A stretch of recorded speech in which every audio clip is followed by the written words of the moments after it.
ఎప్పుడు ఈ వ్యక్తికి నొప్పి కలుగుతుందో అప్పుడు అతని నోటి నుండి గోల్డ్ కాయిన్స్ బయటకు వస్తాయి. మిలియనేర్ కావాలనే ఆశతో అతను తనను తాను ఒక సూట్ కేసులో ప్యాక్ చేసుకున్నారు. కానీ లగేజ్ షిప్పింగ్ సమయంలో ఏదో తప్పు జరిగింది. ఒక స్టూడెంట్ ఆ సూట్ కేసును పొరపాటున తీసుకున్నారు. ఇంటికి చేరుకున్న తర్వాత సూట్ కేసులో ఒక వ్యక్తి ఉన్నాడని తెలిసింది. ఆ వ్యక్తి తన రహస్యాన్ని దాచడానికి అబద్ధం చెప్పారు. కొంతమందితో గొడవ పడ్డానని, అందుకే దాక్కుని పారిపోతున్నానని చెప్పారు. స్టూడెంట్ తామి ఎక్కువగా ఆలోచించకుండా అతన్ని బయటకు తీయడానికి ప్రయత్నించారు. అప్పుడే ఆ వ్యక్తి నోటి నుండి ఒక గోల్డ్ కాయిన్స్ బయటకు వచ్చింది. మెరిసే ఆ కాయిన్స్ చేతిలోకి తీసుకుని తామి అక్కడే ఆగిపోయాడు. రహస్యం బయటపడటంతో ఆ వ్యక్తి అన్ని నిజాలు చెప్పారు. తన బాడీలో ఒక వింత పదార్థం ఉందని, నొప్పి కలిగినప్పుడల్లా తన నోటి నుండి గోల్డ్ కాయిన్స్ వస్తాయని, తామి అతన్ని బయటకు తీస్తే ఆ కాయిన్స్ అన్ని తామివి అవుతాయని చెప్పారు. కానీ తామి కళ్లలో ఇప్పుడు కేవలం ఆశ మాత్రమే కనిపించింది. సహాయం చేయడానికి బదులు తామి సూట్ కేసును ఎక్కడో దాచాడు. మరుసటి రోజు ఉదయం తామి ఒక గోల్డ్ షాప్ కి వెళ్లారు. అక్కడ షాప్ కీపర్ కాయిన్ పూర్తిగా ఖరీదైన బంగారంతో తయారైందని, దాని విలువ $500 ఉంటుందని చెప్పారు. ఇది విని తామి వెంటనే ఇంటికి పరిగెత్తుకుంటూ వచ్చి తన స్నేహితుడిని కూడా తీసుకొచ్చారు. కానీ వారు చేరుకునేసరికి తామి గర్ల్ ఫ్రెండ్ భయంతో ఇంటి నుండి బయటకు వచ్చింది. సూట్ కేస్ నుండి ఎవరిదో చెయ్యి బయటకు కనిపించడంతో తామి ఎవరినో చంపేశాడని ఆమె భయపడింది. తామి లోపలికి వెళ్లి చూసేసరికి ఆ వ్యక్తి ఇంకా బతికే ఉన్నాడు. గర్ల్ ఫ్రెండ్ వెంటనే సహాయం చేయడానికి ప్రయత్నించింది. కానీ అతన్ని లాగినప్పుడు మళ్లీ ఒక గోల్డ్ కాయిన్ బయటకు వచ్చింది. ఆమె దాన్ని పెద్దగా పట్టించుకోలేదు. కానీ తామి ఫ్రెండ్ లోపల పూర్తిగా ఆశలో మునిగిపోయారు. అతను సూట్ కేసును లాగి మెట్లపై నుండి కిందకు పడేశాడు. కాయిన్స్ అన్ని చెల్లాచెదురుగా పడ్డాయి. ఇప్పుడు అందరి కళ్ళు కాయిన్ల పైనే పడ్డాయి.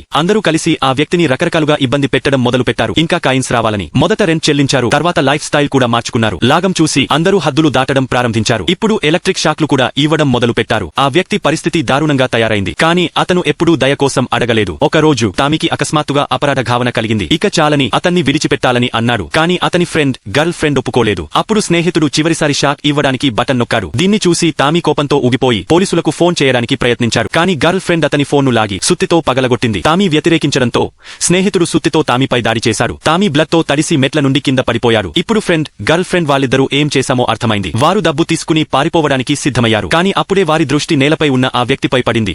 అతను ఇంకా బతికే ఉన్నారు. చివరిసారి అతని నుండి ఇంకా కాయిన్స్ తీసుకుందామని అనుకున్నారు. కానీ షాక్ ఇచ్చిన వెంటనే ఆ వ్యక్తి భయంకరంగా నవ్వాడు. అతని కళ్ళు మొత్తం గోల్డ్ కలర్ లో మారాయి. కానీ వారిద్దరూ దాన్ని సీరియస్ గా తీసుకోలేదు. ఇంకొకసారి అతనికి కరెంట్ షాక్ ఇచ్చారు. నల్లని పొగ బయటకు వచ్చింది. సూట్ కేసులో ఉన్న ఆ వ్యక్తి ఇప్పుడు మాన్స్టర్ గా మారాడు. వారిద్దరూ గట్టిగా అరిచారు. కానీ ఇప్పుడు సారీ చెప్పడానికి సమయం లేదు. మాన్స్టర్ 2 ఖాళీ సూట్ కేసులను సిద్ధంగా ఉంచారు. ఇప్పుడు ఆశకు పూర్తి లెక్క చెల్లించబోతోంది. ఆ తర్వాత ఆ మాన్స్టర్ మళ్లీ తన మనిషి రూపంలోకి మారి ఎయిర్పోర్ట్ కు చేరుకున్నారు. ఎయిర్పోర్ట్ స్టాఫ్ సహాయంతో 2 సూట్ కేసులు లగేజ్ కరోసెల్ పై సులభంగా పెట్టారు. ఇప్పుడు వీళ్ళిద్దరికీ చాలా పెద్ద శిక్ష పడబోతోంది.